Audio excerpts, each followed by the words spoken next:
नमस्कार मेरे प्यारे बच्चों, मैं श्रीमती रोमिला देवी आप लोगों को हिंदी विषय पढ़ाने आई हूँ। आज हम रिमझिम भाग 4 का पाठ हुदहुद का भाग 4 पढ़ेंगे। बच्चों, हम लोगों ने 3 भागों में पहले ही हुदहुद के बारे में बहुत कुछ जाना है। अब हम इस पाठ में, इस भाग में आप लोगों को कुछ अभ्यास कार्य करवाएंगे। मैं आशा करती हूँ और उम्मीद भी करती हूँ कि आप लोगों को ये कार्य अच्छे लगेंगे और आप इसे भली भांति समझेंगे। तो बच्चों, हम चलते हैं अपने अभ्यास कार्य की ओर। यहाँ देखिए बच्चों, ध्यान से देखिए। तुम्हारे आसपास तुमने बहुत से पक्षी देखे होंगे। आप लोगों ने बहुत तरह के पक्षी देखे होंगे। हमारे इन द्वीपों में बहुत तरह के पक्षी पाए जाते हैं। उनमें से कम 6 पक्षियों के नाम लिखकर, आप बहुत सारे पक्षियों को जानते हो, उनमें से कम किन्हीं 6 पक्षियों के नाम लिखकर उनकी एक एक पहचान भी बताओ। मैं जो है यहाँ पे 6 पक्षियों के बारे में लिखकर लाई हूँ और इसके अतिरिक्त भी आप बहुत पक्षियों को जानते हो, लेकिन वो पक्षी का पहचान क्या है, ये चीज आप लोगों को बताना है। अगर आप चाहे तो इसके आगे आप लिख भी सकते हो। मैं 6 पक्षियों के बारे में अभी आप लोगों को बताऊंगी। जैसे कि हुदहुद के सिर पर सुंदर कलगी होती है। हम लोगों ने पाठ में पढ़ा ना, हुदहुद पाठ पढ़ा। उसका सबसे सुंदर भाग उसकी कलगी ही होती है, उसके सिर की। तो हम जो है किसी को बताते हैं तो वो क्या है, उसका निशान, एक चिन्ह है कि उसकी कलगी बहुत सुंदर होती है। अब पहला देखते हैं हम, कोयल। कोयल जानते हो बच्चों, बड़ी ही मीठी आवाज में गाती है। काली कोयल बोल रही है, डाल डाल पर डोल रही है। छोटे से हम लोगों ने ये कविता सुनी है। कूक कूक का गीत सुनाती। कैसे आवाज करती है वो? कूक कूक कूक करती है। उसका आवाज बहुत ही मीठा होता है, खाने में नहीं, सुनने में। कोयल की बोली मीठी होती है। यहाँ पे देखिए बच्चों, ये चित्र है कोयल का। आप जानते हो ना, दिखता है हमें, ये कोयल का चित्र है। तो कोयल की बोली मीठी होती है। उसकी आवाज कैसी होती है बच्चों? सुनने में बहुत अच्छा लगता है। अब दूसरा देखिए, ये देखिए, तोता हरे रंग का होता है और उसकी चोंच लाल रंग की होती है। तोते की चोंच कैसी होती है बच्चों? लाल रंग की। अगला देखिए, कौवा। कौवे की बोली कर्कश होती है। कर्कश का अर्थ होता है बच्चों, सुनने में जो अच्छा ना लगे। कैसे करता है कौवा? कैसे चिल्लाता है? काव काव चिल्लाता है ना, सुनने अच्छा लगता है? नहीं। तो कौवे की बोली कर्कश होती है। आगे देखते हैं बच्चों, बुलबुल। बुलबुल तेज आवाज में बोलती है। जो पक्षी सबसे तेज में बोलती हुई सुनाई देगी, समझ लेना कि वो पक्षी बुलबुल है। कैसे? ये देखिए, आप लोगों ने देखा है हमारे द्वीपों में हर जगह पे आपको ये बुलबुल पक्षी देखने को मिलेगी। क्या पहचान है बच्चों इसका? बुलबुल तेज आवाज में बोलती है, बहुत ही तेज में बोलती है। इसकी पूंछ के नीचे वाली जगह लाल होती है। ये पूंछ है ना बच्चों, उसके नीचे में क्या होता है? रंग लाल होता है। आप ये ध्यान देना, कोई पक्षी बहुत जोर से बोलती है और उसकी पूंछ की तरफ देखना, उसके नीचे अगर लाल होगी और सिर में ऐसे छोटे से देखो, बहुत सुंदर से एक ताज का तरह होगा, तो वो पक्षी कौन सी होगी बच्चों? बुलबुल। देखिए फिर से, बुलबुल तेज आवाज में बोलती है। इसकी पूंछ के नीचे वाली जगह लाल होती है। अब हम पहचान लेंगे ना बुलबुल को। अब देखते हैं, अगला है हमारा चील। चील जानते हैं, ऐसे देखो आसमान में उड़ता है। छोटे छोटे चिड़िया को, छोटे छोटे मुर्गी के बच्चों को ये उठा ले जाता है। ये बहुत ही माहिर एक शिकारी पक्षी भी है। देखते हैं, चील एक शिकारी पक्षी है। मैंने बताया ना अभी आप लोगों को, चील क्या है? एक शिकारी पक्षी है जो अपने तेज, शक्तिशाली और अचानक झपटे के लिए मशहूर है। वो बहुत ही तेज गति से उड़ता है बड़ा सुंदर लगता है आसमान में, आप लोगों ने देखा होगा, सभी देखे होंगे। वो जो है अचानक से झपटे मारता है, नीचे ध्यान से देखता है, उड़ते उड़ते उसे जहां भी दिखाई देता है उसका कोई शिकार, वो अचानक से उसके ऊपर झपटा मारता है और उसे उठा के ले जाता है। ये है बच्चों चील, जानते हो ना आप लोग। अगला देखिए कठफोड़वा। ये भी एक हुदहुद की तरह दिखेगा, लेकिन इसका काम क्या है, इसकी सिर की देखो कलगी देखो कैसी लाल है, ये बदन से थोड़ा काला है।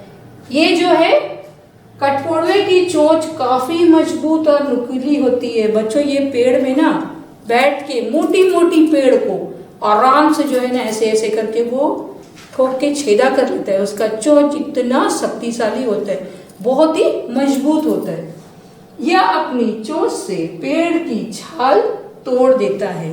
मैंने बताया ना अभी, वो पेड़ की मोटी मोटी पेड़ में वो बैठ के ऐसे टक टक टक टक करता है, इसीलिए इसको हम क्या बोलते हैं, कठफोड़वा। ये पक्षी क्या है, इसकी चोंच काफी मजबूत होती है। हमने क्या पढ़ा, हुदहुद की चोंच पतली तीखी और नुकीली होती है ना, कठफोड़वा की चोंच काफी मजबूत होती है और ये पेड़ की छाल को तोड़ देता है। बच्चों अब हम बढ़ते अपने अगले अभ्यास की ओर। देखिए हमारा प्रश्न है, किसने किससे कहा। हम लोगों ने पाठ पढ़ा ना, भली भांति आपको समझ आ गया होगा। यहाँ पे कुछ कुछ वाक्य है, ये वाक्य इस पाठ में किसने कहा और किससे कहा ये हम जानेंगे बच्चों। हमारा अभ्यास का नाम है किसने किससे कहा। पहला देखिए, महाराज यह वर दीजिए कि हमारे सिर पर आज से सोने की कलगी निकल आए। ये पूरा वाक्य पाठ में किसने कहा और किससे कहा ये आप लोगों को बताना है। सोचिए, किसने कहा, महाराज यह वर दीजिए, हमें ये वरदान दे दीजिए कि आज से हमारे सिर के ऊपर जो कलगी है वो कैसी हो जाए, सोने की हो जाए। किसने कहा था बच्चों, हुदहुद के मुखिया ने। किसने कहा था, हुदहुद के मुखिया ने। किससे कहा था, बादशाह सुलेमान से कहा। उत्तर क्या है, हुदहुद के मुखिया ने बादशाह सुलेमान से कहा। क्या कहा, महाराज यह वर दीजिए कि हमारे सिर पर आज से सोने की कलगी निकल आए। समझ आ गया आप लोगों को किसने कहा और किससे कहा। अगला वाक्य देखते हैं, इसका परिणाम क्या होगा तुमने यह सोच लिया है। देखिए ये वाक्य, जब हुदहुद का मुखिया बोलता है कि हमारे सिर की कलगी सोने की कर दो, तब कौन कहता है ये वाक्य, इसका परिणाम क्या होगा तुमने यह सोच लिया है। जब सोने की कलगी कर देंगे तो इसका परिणाम क्या होगा तुमने सोच लिया है। किसने कहा, बादशाह सुलेमान ने।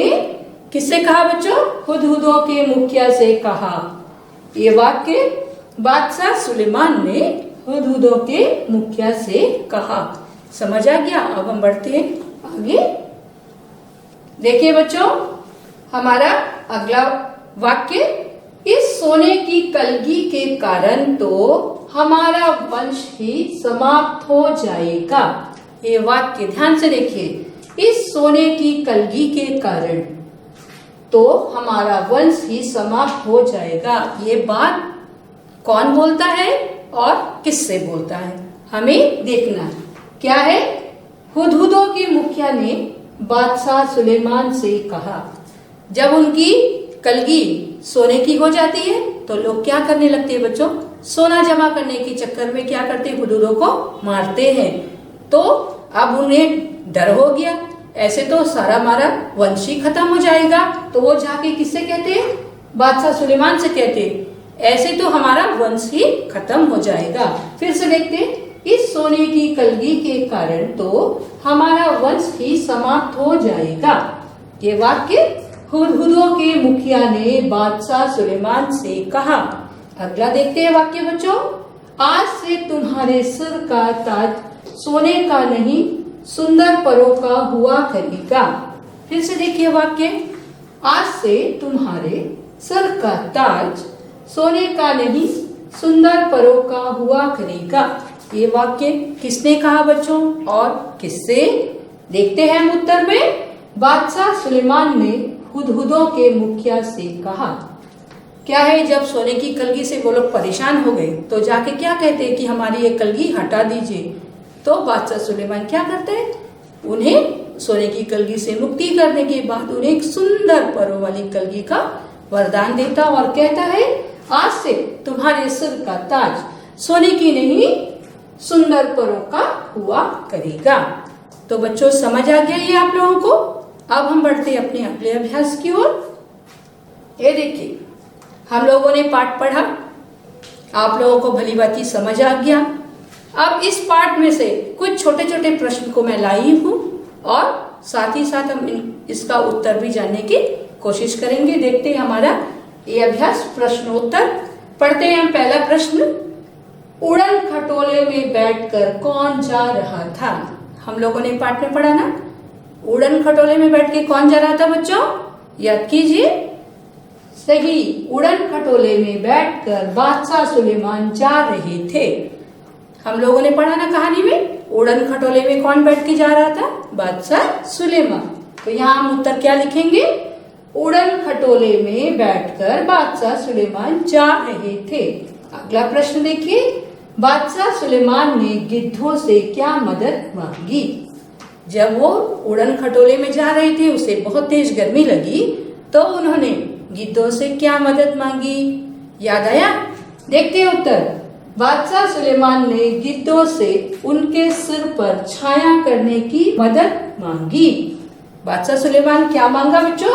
बादशाह सुलेमान ने गिद्धों से उनके सिर पर छाया करने की मदद मांगी। अब हम बढ़ते अगले प्रश्न की ओर बच्चों। देखिए, बादशाह सुलेमान की मदद किसने की? जब वो गिद्धों से मदद मांगा तो क्या गिद्धों ने मदद की बच्चों? नहीं की। तो उसकी मदद किसने की, ये प्रश्न है। बादशाह सुलेमान की मदद किसने की? जब गिद्धों ने नहीं की तो किसने की थी बच्चों? याद है ना? हुदहुदों ने बादशाह सुलेमान की मदद की। किसने की? हुदहुदों ने। अगला प्रश्न देखिए बच्चों। हुदहुद के अन्य प्रचलित नाम कौन कौन से हैं? हम पाठ में पढ़े ना, हुदहुद पक्षी को हर जगह में अलग अलग नामों से बुलाते हैं। क्यों बुलाते हैं मैंने बताया था। अब आप बताइए कि और कौन कौन से नाम है। पुनः एक बार हम देखते हैं कि हुदहुद के अन्य प्रचलित नाम कौन कौन से हैं। तो उत्तर में हुदहुद के अन्य प्रचलित नाम क्या है बच्चों? हजामिन चिड़िया, हुप्पू, पदुबिया और शाह सुलेमान। हम लोगों ने देखा था ना पाठ में, हजामिन चिड़िया क्यों बोलते हैं उसे? हजामिन क्यों बोलते हैं? उसकी चोंच की वजह से। उसकी चोंच जो है नाखून काटने वाली नहरनी जैसी दिखती है। और हुप्पू क्यों कहते हैं? क्योंकि वो हुप हुप हुप करते रहता है। अब पदुबिया उसे क्यों कहा जाता है? क्योंकि वो धूप में, घास में अपनी चोंच से धरती के अंदर के कीड़ों को बीन के वो खा लेता है।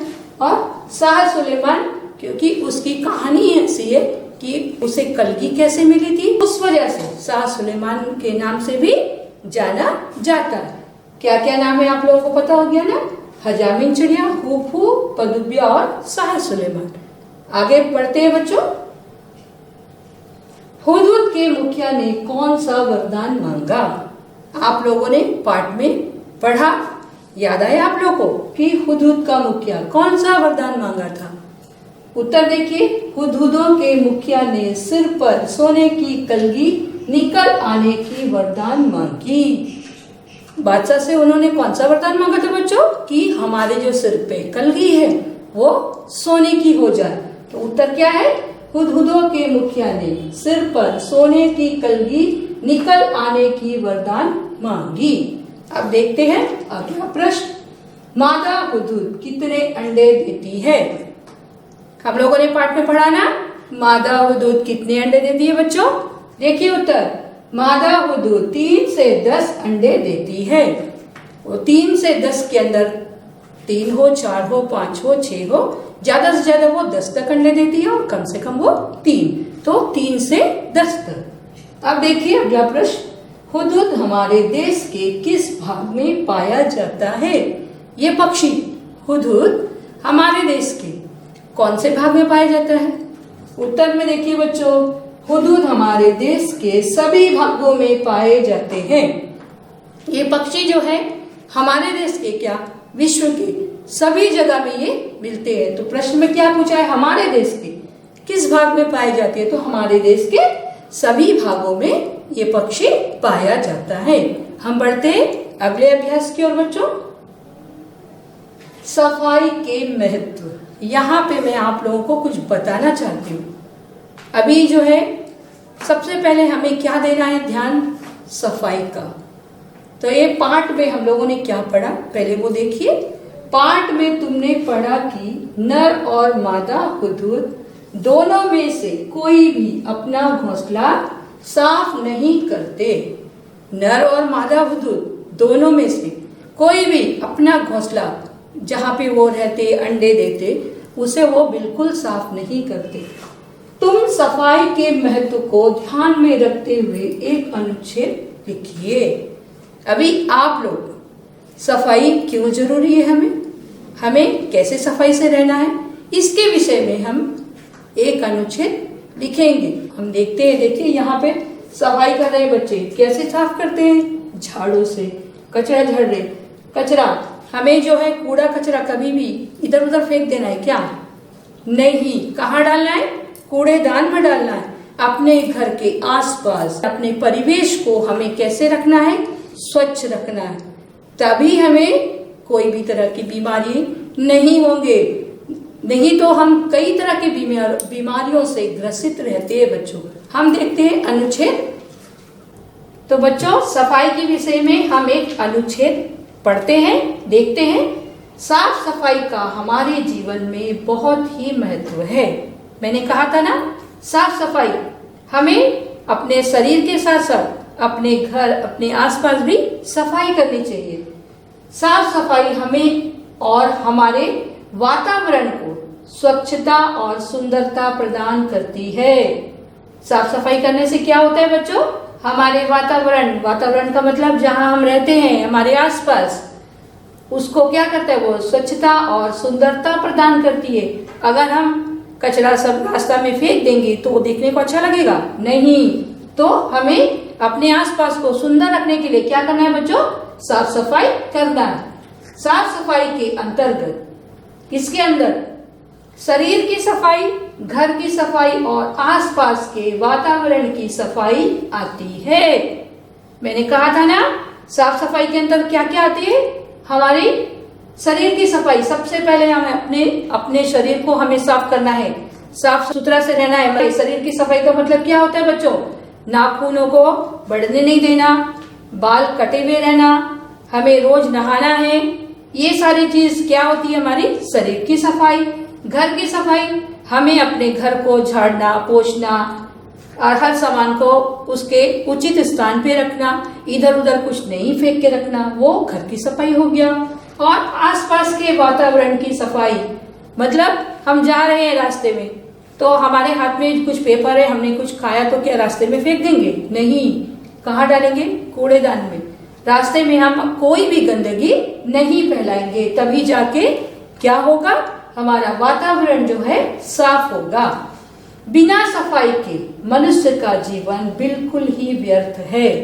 हम मनुष्य हैं, हम बोलते हैं, चलते हैं, हमें एहसास होती है, हम गंदा चीज को देख के गंदगी है बोलते, जानवर नहीं जानते, अच्छा चीज को हम अच्छा बताते। अगर हम इतने ही जानकार हैं तो साफ सफाई क्या होती है, इसे भी हम कर सकते हैं ना बच्चों। तो बिना सफाई के मनुष्य का जीवन, हमारा जीवन क्या होगा, बिल्कुल ही व्यर्थ हो जाएगा, बेकार हो जाएगा। साफ सफाई के माध्यम से ही कीटाणुओं को खत्म किया जा सकता है। अभी देखिए, हम 2 साल से एक बहुत बड़े ही क्या से गुजर रहे, एक विपदा से गुजर रहे, क्या है, कोरोना वायरस। अगर हम साफ सफाई से रहेंगे तो ये फैलेगा नहीं। हमें उचित रूप से मास्क पहनना है, हाथों को साफ करना है, हमें बेमतलब भीड़ नहीं करना है। तो ये सारा चीज क्या आ जाता है बच्चों, हमें खुद को करना है, तभी जाके हम अनेक तरह के कीटाणुओं को रोक सकते हैं, जिससे हम बीमार ना हो जाए। और बीमार होने से बच सकते हैं। अगर हम इस तरह की साफ सफाई की ध्यान रखेंगे तो क्या है, बीमार होने से बच जाएंगे। वातावरण की सफाई से ही उसे प्रदूषण मुक्त बनाया जा सकता है। अगर हम अपने वातावरण का, अपने चारों ओर का सारा परिवेश को अगर हम साफ रखेंगे, स्वच्छ रखेंगे, तभी जाके हम प्रदूषण मुक्त हो पाएंगे। यहाँ वहां कचरा फेंक दिया, वहां में मक्खी बैठे हैं, तो क्या हम वो प्रदूषण मुक्त होंगे? नहीं। हमें क्या है, जो चीज को जहां रखना, उचित स्थान पे, कूड़े को कूड़ेदान पे ही डालना। वैसे अगर हम सभी लोग इस नियम का पालन करने लगे ना बच्चों, तो क्या हो जाएगा, हम प्रदूषण मुक्त हो जाएंगे। कूड़े को कूड़ेदान में डालना चाहिए। कूड़ा जो है, कूड़ेदान पड़ा है और उसके अगल बगल नहीं डालना। कूड़ा को कहाँ है, लेके जाके हमें कूड़ेदान में ही डालना। अभी यहाँ पे देखो 2 तरह की कूड़ेदान आने लगी है ना, एक हरे रंग की और एक नीले रंग की। उसमें क्या है, सूखे कचरे एक में रखते हैं हम और गीले कचरे एक में। आते हैं ना लोग कलेक्ट करने के लिए, जमा करने के लिए, तो हमें उचित कूड़ेदान में कूड़ा को डालना चाहिए। खुले में कूड़ा फेंकने से बहुत सी बीमारियां पैदा होती है। कैसे बच्चों, हम खुले में जो है कचरा फेंक दिए, उसमें क्या बैठते, मक्खियां बैठ जाती है और वो उड़ के क्या करती है, आ जाती है हमारे घरों में, हमारे खाने की चीजों में बैठ जाती है और वो गंदगी जो बाहर पड़ी थी वो सीधे कहाँ जाती है, हमारे शरीर में, और हम क्या हो जाते हैं बच्चों, बीमार हो जाते हैं।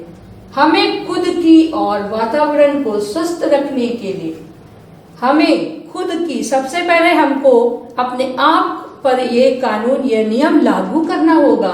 तभी जाके हम अपने वातावरण को स्वस्थ रखने के लिए क्या करेंगे, साफ सफाई की अहमियत को समझना चाहिए। जो साफ सफाई है बच्चों, उसको सबसे पहले हमें करना है। हम करेंगे, हमको देख के और 4 लोग करेंगे। अब वो 4 करते करते क्या होगा, सबका आदत हो जाएगा। तभी जाके हमारा जो है वातावरण वो कैसे होगा, स्वस्थ होगा।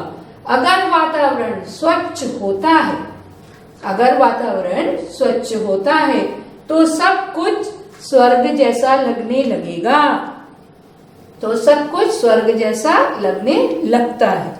अगर जिस वातावरण में हम रहते हैं, जहां भी, जिस जगह में, जिस परिवेश में हम रहते हैं, अगर उसे हम साफ सुथरा रखेंगे, सब सामान सही जगह में रहेगा, रास्ते में हम कूड़ा कचरा नहीं फेंकेंगे, तो वो कैसे लगेगा, बहुत ही सुंदर ना। स्वर्ग को क्या बोलते हैं हम, सुंदर बोलते हैं। किसी ने देखा नहीं, लेकिन एक मान्यता है, स्वर्ग बहुत सुंदर होती है।